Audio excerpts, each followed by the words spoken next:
gonjang-ganjing, langit kelap-kelap, katon lah guncanging, jagat raya. Jagat raya berputar, takdir pun digelar. Dewan juri yang budiman dan sahabat-sahabatku yang luar biasa. Pernahkah kalian merasa sudah hebat, tapi masih ingin lebih? Hayo, sudah punya segalanya, tapi masih merasa kurang. Berdiri di sini, saya, Adam Kahyang Candrasa Pamungkas, perwakilan dari SD Negeri 1 Kucur, Kecamatan Dau, Kabupaten Malang. Siap membawa Bapak, Ibu, dan teman-teman sekalian melintasi waktu.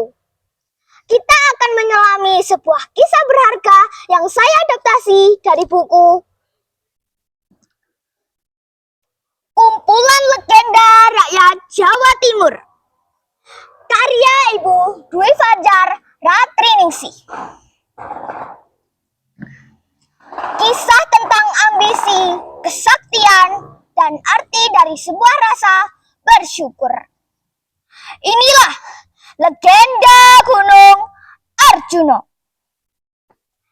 Nah, ribuan tahun yang lalu di bumi Hastinapura ada satu manusia yang punya penyakit hati, yaitu kurangnya rasa bersyukur.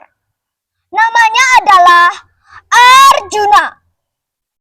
Namanya si Sakti Mandraguna dan titisan Dewa Perang. Kurang apa lagi coba? Wajahnya tampan rupawan. Bidadari saja bisa pingsan melihatnya. Tapi sayang, seribu kali sayang. Si Arjuna ini selalu merasa kurang. Ia ingin menjadi yang nomor 1 di jagat raya. Demi ambisinya, ia pergi dari istananya dan mendaki lereng gunung yang sunyi di dekat daerah Malang dan mulai bertapa. Arjuna duduk diam 1 hari, 2 hari, 1 tahun, hingga 2 tahun. Tubuhnya tidak bergerak, tapi jiwanya bergolak. Sampai pada akhirnya, kekuatan tapak Arjuna mengeluarkan energi gaib. Sinar emas melesat ke langit dan dar! Aduh, di atas awan di negeri Kayangan goyang dompret. Meja-meja bergeseran, piring-piring terbang, istana retak-retak. Kenapa?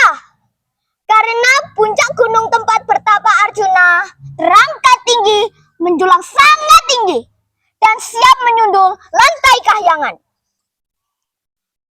Kurang ajar! Siapa di sana yang berani mengacaukan istanaku? Hei Batara Narada, turun ke bumi sekarang juga dan cari siapa manusia egois itu sebelum Kahyangan hancur menjadi puing-puing. Batara Narada pun turun ke bumi melesat di depan Arjuna.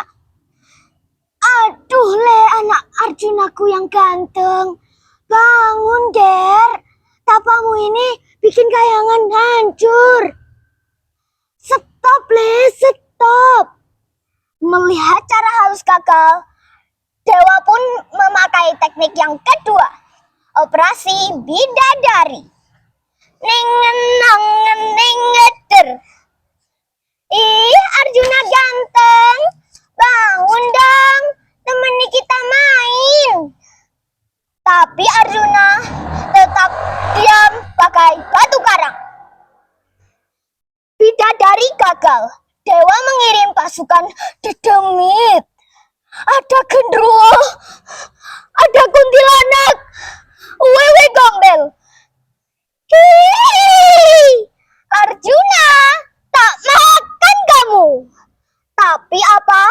Arjuna malah semakin kusyuk. Dewa pun pusing 7 keliling. Kahyangan 45 derajat. Di saat kritis itulah Batara Guru teringat satu pamong penasehat gaib, Batara Semar dan Batara Tagok. Oh alah, enggak Batara, anak asuh saya yang satu itu memang kalau ada kemaunya kerasnya minta ampun, biar saya dan Tagok yang urus. Batara Semar dan Batara Tagok berdiri di lereng gunung. Mereka merentangkan kedua tangan dan merapalkan mantra. Wush! Dan wush! Tubuh mereka membesar, dan membesar menjadi raksasa setinggi langit.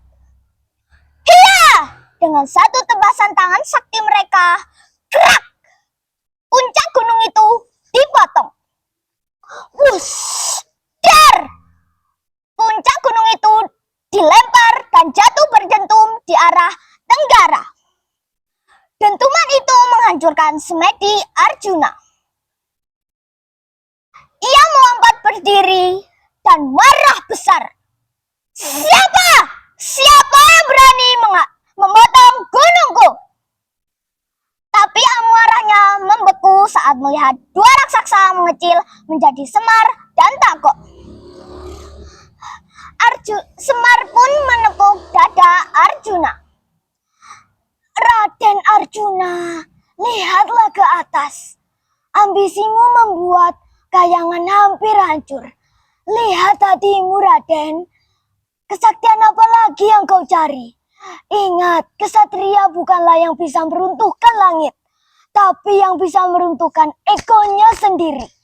Di atas langit masih ada langit, Raden. Mendengar kalimat sakti dari Eyang Semar, Arjuna pun jatuh dari kesombongannya. Ampun, Eyang. Ampun.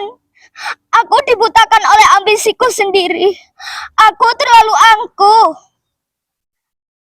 Sejak peristiwa itulah, gunung tempat bertapa Arjuna abadi dengan nama Gunung Arjuna.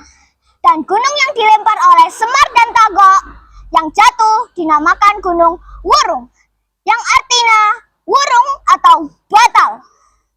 Teman-teman, Arjuna memberikan kita cermin besar. Berambisi itu boleh, mimpi setinggi langit itu harus. Tapi ingat, jangan sampai impian kita membuat kita lupa menginjak bumi dan membuat orang lain rugi. Burung merpati terbang ke angkasa, hinggap sebentar di pohon beringin. Mohon maaf atas segala rasa. Semoga cerita ini menjadi pengingat batin. Saya, Adam Kahiyang Candrasa Pamungkas, pamit undur diri. Terima kasih dan salam literasi.